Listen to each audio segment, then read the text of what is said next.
سؤالي الثاني يا شيخ، أنا زوجي الأول معذبني ومعذبني عيالي وكل شيء، وحلفت إني لو توفى إني لا أحط حمار علشان بس إني يفكني من شره.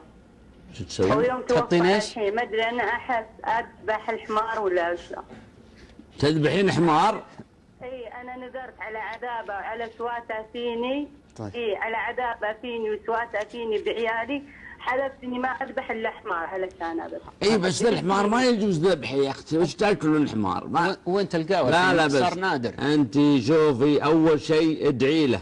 نعم. خليت خير منه، ادعي له وبيحي عنه، علشان شوفي يا ام محمد، اذا حسبت يوم القيامه تاخذين الحسنه حسنه، واذا تنازلت من الله عنه من اجل الله يعطيك الحسنه ب700.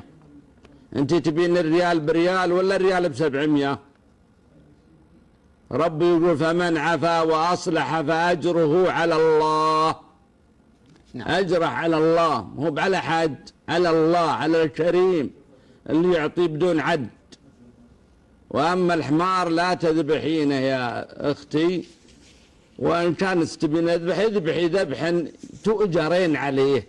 اذبحي لك خروف ووزعيه وادعي لزوجك احسن لك انت، مو بلا احسن لك انت اولا. والله اذا عفوتي، انت تعرفين النبي صلى الله عليه وسلم يحكي نبيا من الانبياء يضربه قومه ويسيل الدم ويمسحه ويقول رب اغفر لقومي فانهم لا يعلمون، رب اغفر لقومي فانهم لا يعلمون.